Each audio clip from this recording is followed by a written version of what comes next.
Anything can happen if you let it. Life is out there waiting, so go and get it. Grab it by the collar. Seize it by the scruff. Once you've started living life, you just can't get enough. From Mary Poppins, lyrics, Sherman and Sherman. Dear Belle, about 20 years ago, my heart was smashed to smithereens when my fiance broke off our relationship about 9 weeks before our wedding. I grew up in care. He was the one person in the world I trusted and counted on, and his betrayal almost destroyed my faith in humanity. To this day, I have no idea why he did it and vowed never to let it happen again. Over the past 2 decades I have not had any romantic relationships, apart from a couple of brief, opportunistic flings. I have been very focused on my work, which I find satisfying. In my personal life I'm happy with my friends and hobbies, but I would be lying if I didn't admit I sometimes feel lonely. A few months ago, a former colleague contacted me on social media and we have since established a close email friendship, which I am enjoying immensely.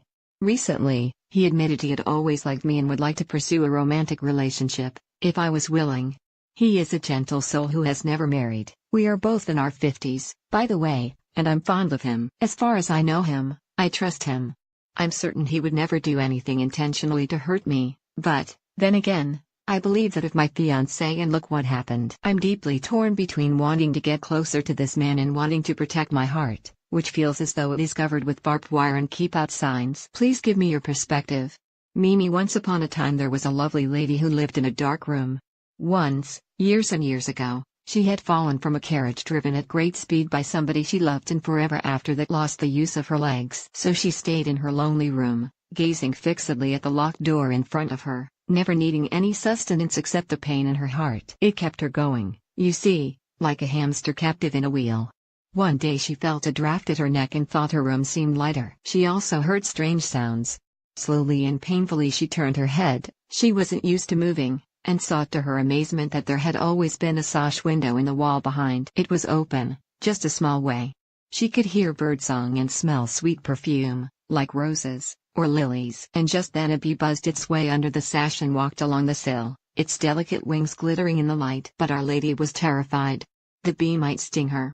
And she had once read you could catch horrible diseases from birds. And she knew that if you scratched yourself on a rose thorn and it went septic, you could die. She tried not to inhale the scented air that flowed into the room because you could get asthma and hay fever all at once from flowers and grass. Oh, there was so much danger in that garden outside.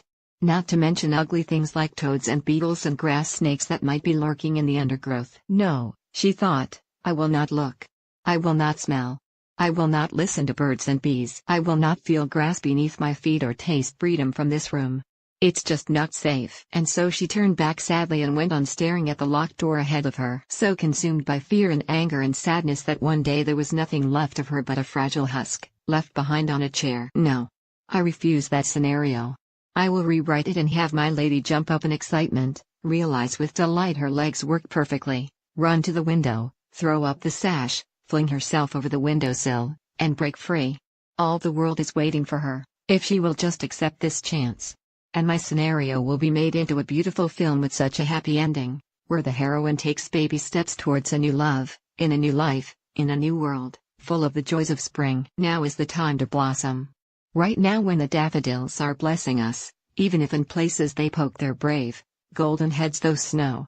Now, when the birds are all building nests and Mr. and Mrs. Duck on our river look like getting busy, even if otter and fox will threaten their ducklings. Now when it is Easter, a time of renewal and light after darkness. Get to know your man, Mimi. Open your heart and take a chance. My husband's dementia is unbearable. Dear Belle, I am 73 and have been married for 54 years, with one daughter, who lives and works abroad. My husband is 81 and suffering from vascular dementia. He has expressive dysphagia, incontinence, and is almost completely immobile, necessitating 2 carers calling 4 times a day. They are excellent and give me lots of support, and in general I am better off than many other people. But after 15 years of this degenerative disease I am coping very badly. I dread waking in the morning and I am starting to feel very resentful. This is not how I imagine my golden years. My daughter is a great support and has offered to return home to help with her father's care. She has already arranged a shorter working year in order to come home more frequently, but I cannot even think of it.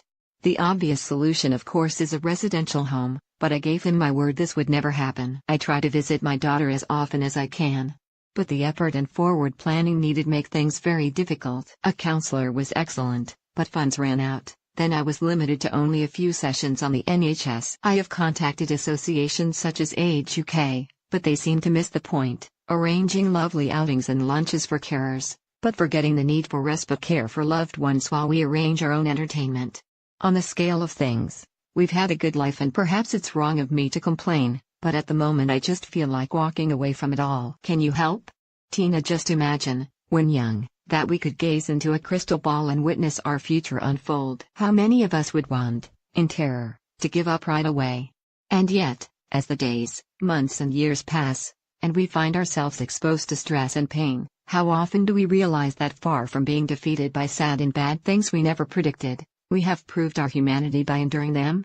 The finish may rarely be worthy of the start, and yet sometimes it glows like a lone candle in a dark world. I don't say this to offer easy peasy good comes out of suffering folk wisdom, because that would be an insult to what you endure. It would also deny the courage, and desperation, rage and sorrow, of all those forced to care for loved ones when that duty has become a burden, yes, they never envisaged. And yet what I say is still true. Everyday individuals like you do what you have to do because there seems no choice, and yet that selfless shouldering of the burden of caring adds to the collective goodness of the world. Even if you do not know it. Can I just say one thing? I think it is wrong for anybody to give a promise, or anybody else to exact a promise, about the future when none of us have any idea what circumstances will be like. There can come a point in the life of a person with a serious illness when it is impossible for a partner to continue caring at home, even with help. If the time comes when it is imperative for your husband to be taken care of somewhere else, where you can easily visit, then I do not believe you should have any sense of guilt about that. People and circumstances change, and sometimes we have to change with them. You clearly have an excellent relationship with your daughter, and I am impressed and touched that she has offered to come home to help you. Tell me, why would that be so wrong? Surely she would not have offered if she did not think it practical? Obviously, it would have to be possible for her to find part-time work, but if that could happen, then in the long term she might feel glad of the chance to be such a help to her mother. You are her parents, she is your only child. In my book, that has massive meaning and importance. It sounds to me as if you should move heaven and earth to arrange some respite care as soon as possible, and go to stay with your daughter to discuss the future. But never say never. Never say you would never ask her to come home. Never say you would never consider it better for your husband to be in a residential care with professional, round-the-clock help. Having plans and projects gives us a glimmer of hope. I'm sure you know about the Carers Trust, carers.org. And I think it would be a great idea for you to follow up any leads, anywhere, join forums to talk to other carers, and so on.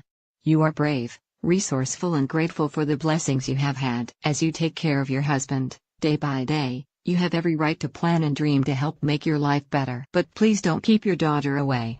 You need her. And finally, embrace the season of rebirth. Last weekend was Mary. First, came our grandson's small Saturday christening service, full of friendship, family and hilarity, when the rumbustious 2-year-old repeatedly threw his dinosaurs into the font. What is Easter about? Asked the vicar. One of our 5-year-olds mentioned eggs, the other said that Jesus rose from the dead. Both right. The group of lovely people included my daughter's godson, 8, in his wheelchair, Max's new godfather Steve, who lost both legs in Afghanistan, and of course my parents, so happy to be a part of everything in their 90s, chatting to the young. Then Sunday evening saw us at the Theatre Royal Bath, for Raising the Bar, the epic once every 5 years show performed by Bath's Dorothy Colliborn School of Dancing. Belle answers readers' questions on emotional and relationship problems each week. Write to BEL MOONEY, Daily Mail, 2 Derry Street, London W85TT, or email bell.mooney@dailymail.co.uk. A pseudonym will be used if you wish. Belle reads all letters but regrets she cannot enter into personal correspondence. Age 3 to 18, a vast number of kids danced to all kinds of music, sang and performed their socks off in front of a packed audience of proud parents, grandparents, siblings, aunts and uncles, and friends. I reckon we saw some future stars that night. Granddaughter Chloe, 5, was on stage for all of 5 minutes, but we were all so thrilled to see her twirl. But that wasn't the best part. No. It's that your eyes well with tears of affection and pride and you yell and clap for other people's children. Yes, all of them.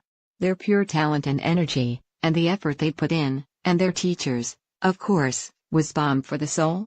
There was so much love in that auditorium. Both the baptism and the glorious show made me feel so optimistic. And isn't this the true message of Easter?